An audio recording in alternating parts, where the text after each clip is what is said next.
Later on, I became interested in genocide because it happened so many times. It happened to the Armenians, and after the Armenians got a very rough deal at the Versailles Conference.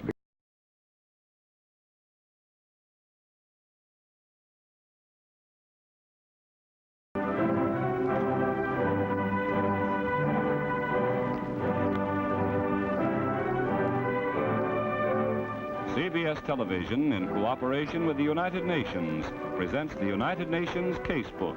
Tonight, Chapter 21, Genocide.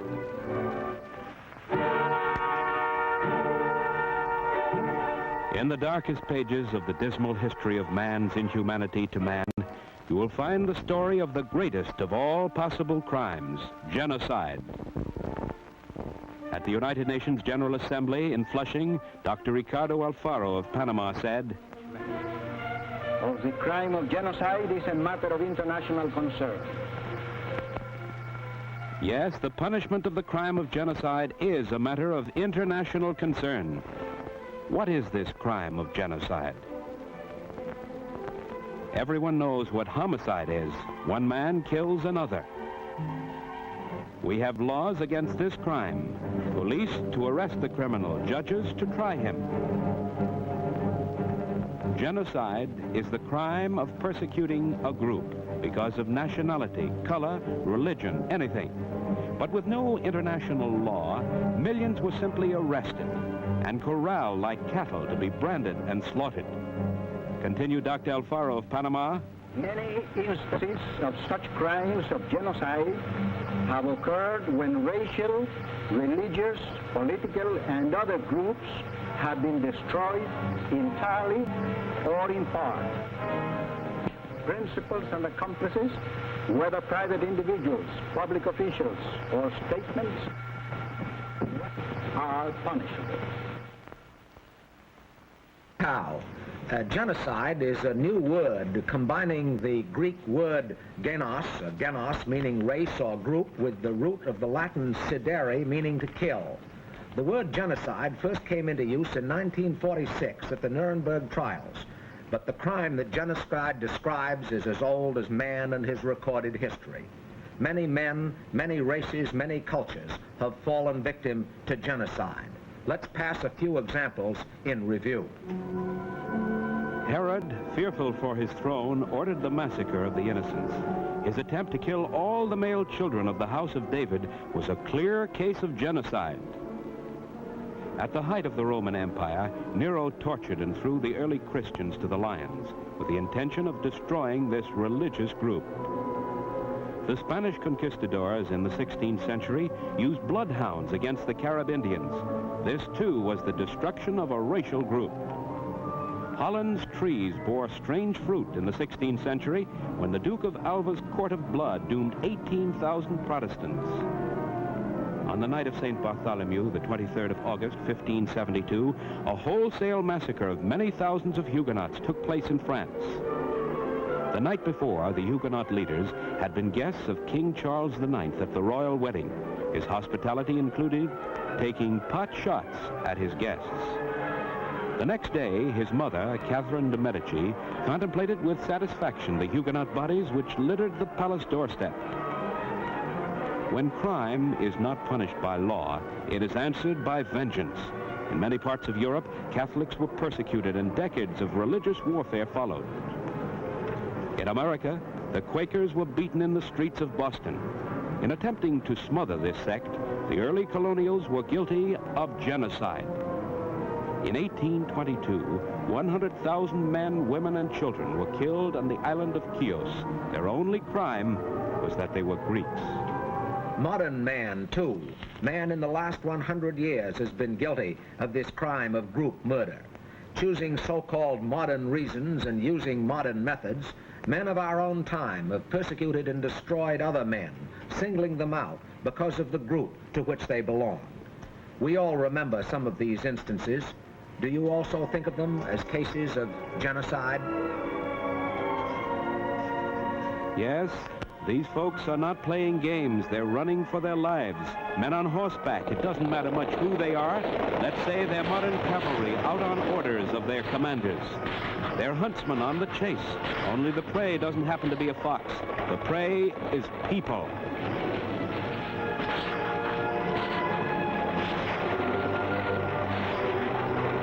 These were the victims. They are Armenians, and the place is Asia Minor. But that doesn't matter either. They could be anyone, anywhere. Of course, it mattered to them. Nearly 2 million of them were driven from their homes to perish in the desert or die before they got there. Why? Well, the reason given was that they were friendly to the enemy of their rulers, that they were a fifth column, that they were spies. Every one of the 2 million of them. Long before World War I in the Balkans, thousands of Serbs were dragged from their homes and massacred in the streets. The same tragic fate befell the Bulgarian peasants of Macedonia. This was willful destruction of an ethnic group. In 1921, the Greeks of Asia Minor were again fleeing for their lives, victims of the crime of crimes, genocide. We come now to the most recent and by far the most efficient examples of genocide in all history, the crimes committed by Hitler's Germany before and during the Second World War. The Third Reich arrogantly classified all Germans as members of the master race, so-called, branding all other peoples as inferior. The Nazis applied the tools of modern science to systematic and skillful mass murder, wiping out millions because they worshiped the wrong god, spoke the wrong language, or honored the wrong flag. Think back a few years.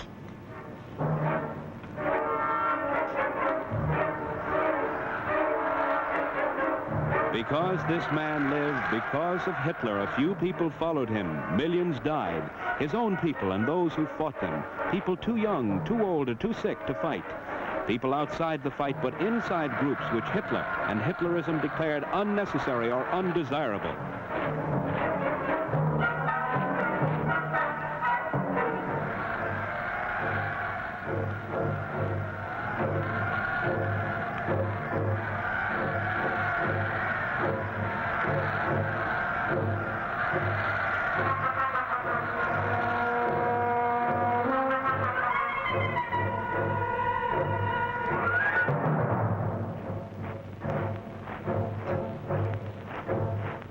The Germans didn't like gypsies. They found them an inferior race, and so the Germans, everywhere they went, shot and hung and burned gypsies, 500,000 of them. The master race didn't care for Poles either. For one thing, they were in the way, and when the Germans needed Lebensraum, room to live, they broke the leases of the tenants with a bullet and the noose. Though sometimes, when they were in good health, the Germans let them live as slaves. Of the inferior Poles, of the in-the-way Poles, of the slave labor Poles, the Germans killed 2 million.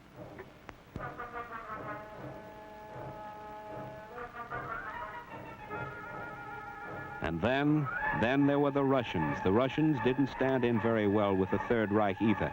They fought back too hard, and they didn't fight like gentlemen. The women and the old men and even the kids, like these, had a most annoying way of getting into the argument. Of the civilian Russians and the women Russians and the old men and boy Russians, the Germans killed 5 million.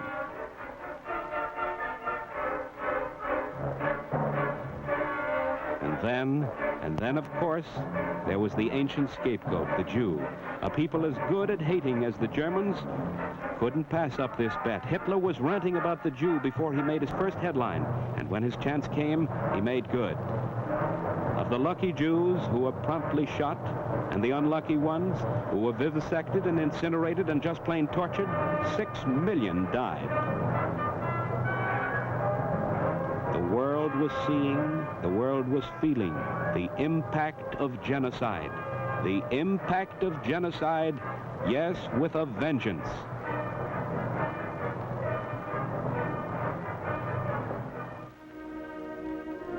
And now, this is a concentration camp, a nice name for a bad place. The fences kept the campers home, and the high-tension wiring kept the fences effective. Look out, dangerous. After a while, a short while usually, because of the accommodations and the service and the cuisine, the fences were academic. There was nowhere to go, no desire left to go, no strength with which to go. There was just one sad fact, and you could camp around and concentrate on it. You were still alive.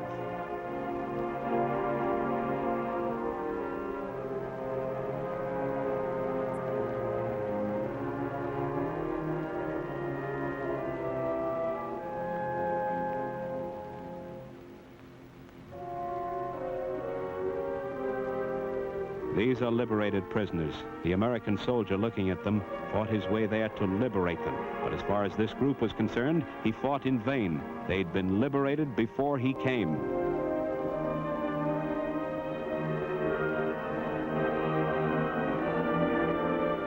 Nuremberg, Germany, 1945. Before a tribunal representing the United Kingdom, France, the Soviet Union, and the United States, Associate Justice Robert H. Jackson, chief American prosecutor, put in his case against the leaders of the German conspiracy to destroy civilization. It took 10 months, 1,000 hours of sessions, over 200 witnesses, 5 million words of testimony. 21 defendants were in the dock. In the absence of a law against genocide, these men were charged with crimes against humanity committed during a war. 18 of the 21 were found guilty of such crimes, but the court could find no law covering the crimes committed before the war began, the crimes committed by the Nazi Party against sections of the German population, the crime of burning books, destroying culture, debasing groups. This international trial at Nuremberg and the international war that preceded it at last focused world attention on the need for an international law against genocide, to prevent the repetition of such horrors and to ensure punishment if they should ever be attempted again. And so the world lifted its voice through its one great international body, speaking for almost 2 billion people, the United Nations. At the League of Nations, legal experts failed to take any action against the crime of genocide. But in December 1946, the United Nations General Assembly, meeting in New York, proclaimed genocide a crime under the law of nations and instructed the Economic and Social Council to prepare a draft convention on the international crime of genocide. The Economic and Social Council drafted such a convention in 1947 and submitted it to the Paris session of the General Assembly in 1948. About 2 months ago, in the beautiful Palais de Chaillot in Paris, the convention was passed, 55-0, said President Herbert Everett. I would urge, and I think that's the spirit, the unanimous view of the Assembly, that this convention be signed by all states, ratified by all parliaments at the earliest date, in order that basic human rights be given the protection of international law for the sake of progress, social and international peace. One by one, the representatives of 21 nations signed this new document called the International Convention for the Prevention and Punishment of Genocide. Rather dull title, a very scholarly paper, but a big step on the long journey of people moving toward a life of order, justice, and peace. After the document had been signed, it was sealed by Assistant Secretary General Ivan Kernov.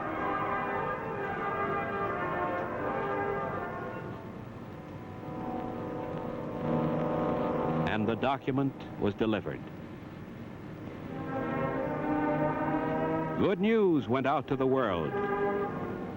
We now come to the discussion part of our program and our 3 guests, whom I'm going to introduce to you right away. The first, you just saw a minute ago in his official capacity as Undersecretary and Assistant Secretary of the United Nations in charge of legal affairs. Dr. Ivan Kernov put his seal on this document, on this declaration about genocide. Dr. Kernov, could you tell us briefly where this document is now and what happens next? The document is now here in Lake Success with the Secretary General of the United Nations and is open to the signature of all the members of the United Nations. We hope that many signatures will come and that not only signatures but ratifications will be done. Because, as you know, the convention will come into force as soon as 20 ratifications are in. I see. And now, speaking of ratifications, that brings us to our next guest, Representative Emanuel Seller of Brooklyn, who's been a member of Congress since 1923, a Democrat. He's now head of the House Judiciary Committee. You're going to be very directly interested in this convention, Mr. Seller. What do you think the chances and prospects are of its ratification by our Congress? Well, I do indeed hope that the United States will be among the first nations to ratify the Genocide Convention, because the United States, because of its tradition and its history, should be among the first to ratify. Whether it will ratify is dependent upon what the Senate and the House may do, also depending upon whether the administration will permit ratification as a treaty or ratification as an executive agreement. If the ratification is of an executive agreement, then all that is required is a majority of both the House and the Senate. If the ratification shall take the form of a treaty, the ratification of a treaty, then the treaty must be presented to the Senate, where a two-third vote of the Senate is required.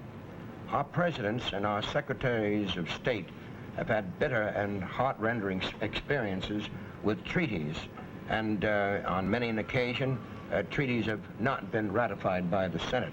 You may remember the very harsh treatment that President Wilson received with reference to the Treaty of Versailles and with reference to the League of Nations. It embittered the experience, embittered Wilson, and in all likelihood was a contributing factor to his early death. So you would hope that this treaty would perhaps get through not by the Senate, but by this method of a majority vote of both houses? I hope that will be the procedure. I like to call to mind what Secretary of State Hay said with reference to a treaty going into the Senate. Yes. He used this language, quote, "A treaty entering the Senate is like a bull going into an arena. No one can say just how or when the final blow will fall, but one thing is certain, it will never leave the arena alive," end quote. I will, of course, play some part in the ratification if the executive agreement method is used. If the other method is used, namely the routing of the treaty through the Senate, I will not play such an important part. I see. Well, now we come to our third guest, Dr. Raphaël Lemkin, who is professor of law at Yale University and specializing in teaching matters about the United Nations. Dr. Lemkin is the man who created the word genocide and really has fought this thing from long, long ago. Dr. Lemkin, could you give us a little background on how you came to be interested in this genocide fight originally? Gladly, Mr. Howe. It leads me very far back to my childhood. Everybody has sentimental memories from childhood, and everybody has a book he loved most. One of my inspirations in this field was a book by Sienkiewicz, Quo Vadis, which described the terrible sufferings of early Christians. Later on, I became interested in genocide because it happened so many times. It happened to the Armenians, and after the Armenians got a very rough deal at the Versailles Conference because the criminals who were guilty of genocide were not punished. You know that they have organized a terroristic organization, which took justice in their own hands. The trial of Talat Pasha in 1921 in Berlin is very instructive. A man whose mother was killed in a genocide case of killed Talat Pasha.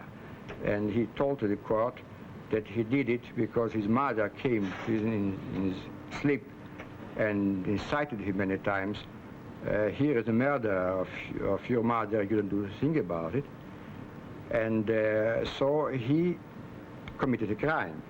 So you see, as a lawyer, I thought that a crime should not be punished by the victims, but should be punished by court, by international law. And you took it up then again when Hitler came to power in Germany, didn't you? Correct, in 1933, and there was another big case of genocide which interested me, a big case in Near East. I would like to mention the country.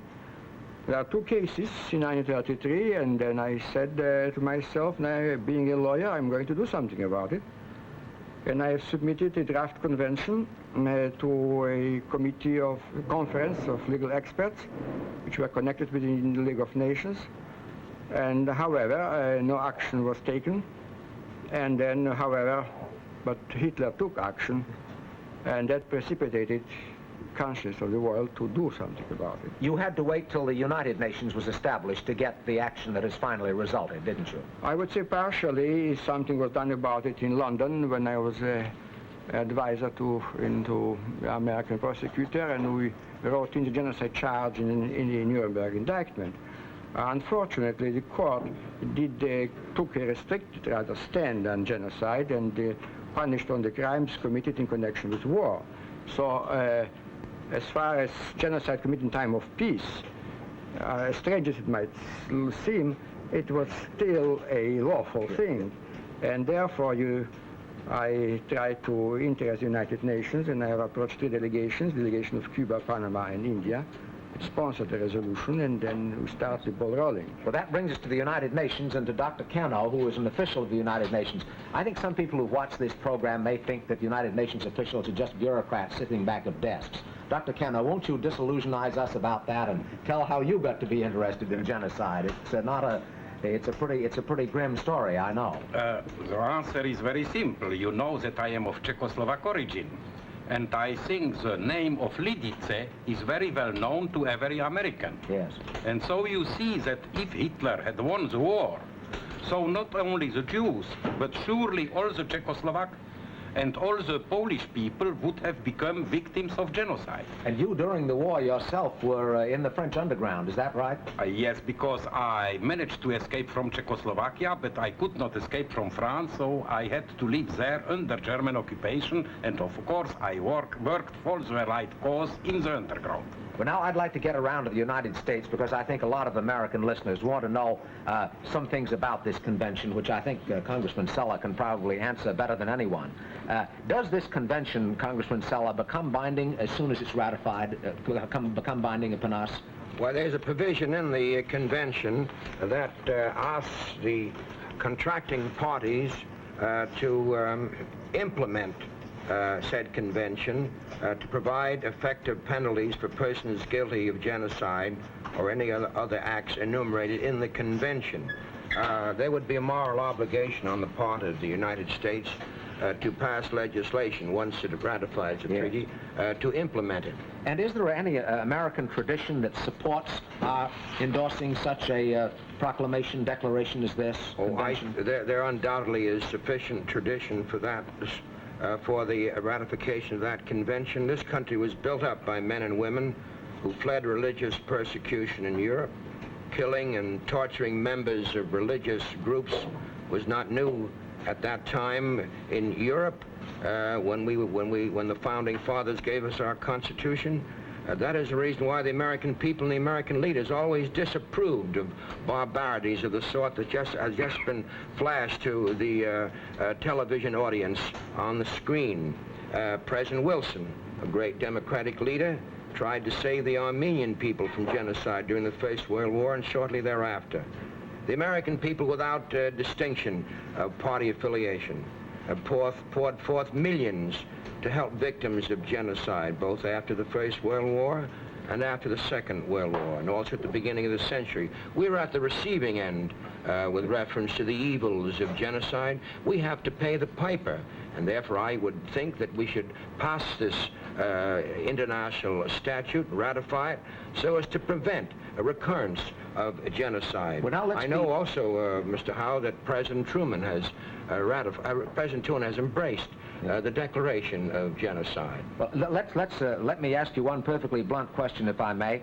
How do you think some of the Southern Democrats are going to feel about this? Will they feel that this is going to be used as another weapon against lynching and the treatment of Negroes in the South and all that foreigners will come meddling into their affairs? Well, attempts will be made to give them that impression, but as I read the convention, and the history of the convention, there is no intention to make, for example, lynching a crime of genocide. Genocide is that which is directed against a people, or an ethnic group, of the whole people, isn't that it? In whole or in part, yes. but that is not involved in the crime of lynching.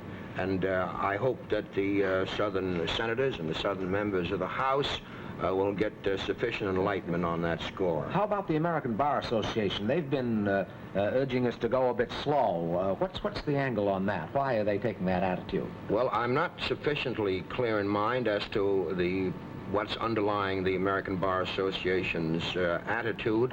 I don't think they say dogmatically that they're opposed to the convention. They asked for mature reflection and an extended time for study. Now, that may be a dodge and a stall, I don't know, and it may be a facade to cover absolute opposition. But if that is the case, it is just the old strain of isolationism that's running through the confines of the Bar Association. Do you think that this convention should have more teeth in it than it has in its present form? I think the convention has got a good deal of teeth in it, but I still think that it would be well for the United States, once it ratifies it, or once other nations ratify it, to adopt implementing statutes. How do you feel about that, Professor Lemkin, about the teeth in the convention? Do you feel that it's strong enough now in its present form? I would say it's strong enough. An international treaty must be made in such a way it's acceptable to the entire world. It's not unilateral business. So 57 nations have transacted. And you have a number of very important provisions, like a provision about extradition, a provision about the obligation to punish by domestic courts, and then the very essential provision of supervising the implementation of the convention by the World Court of Justice in The Hague. And now the authors of the convention didn't want to run into new institutions. They wanted to use existing institutions, familiar to the entire world, so as to make the acceptance of the convention more easy. Well, now, Dr. Cano, you were there when the convention was finally passed 55-0. Will you just say a little about the significance of that extraordinary vote? I was very much gratified that on this important question, unanimity was obtained in the Paris Assembly, and that there was no East-West division. And among the first 21 signatories, you have not only the United States, but you have, for instance, Yugoslavia. So you see, it was really the unanimous wish of the Assembly. And Representative Sell, I think we're going to have a North-South division on this. Well, I hope there'll be none. As I said before, if this matter is properly debated and a real intelligence is brought to bear upon the subject, there should be no rift. And I do hope for an overwhelming vote in both houses if the agreement method is used, or in the Senate if the treaty method. Thanks very much to all our three guests, Dr. Lemkin, Dr. Cano, and Representative Seller, for taking part in this discussion of the problems of genocide. To become law, the Genocide Convention must be ratified by 20 of the parliaments of the world, by the National Assembly of the Republic of France in Paris, by the Supreme Council of the Union of Soviet Socialist Republics in Moscow, by the Parliament of the United Kingdom of Great Britain in London, and by many others, including the Congress of the United States of America. This means that you can help outlaw genocide, so think it over. You are a member of the United Nations. You are a citizen of a member nation. You can help wipe out genocide.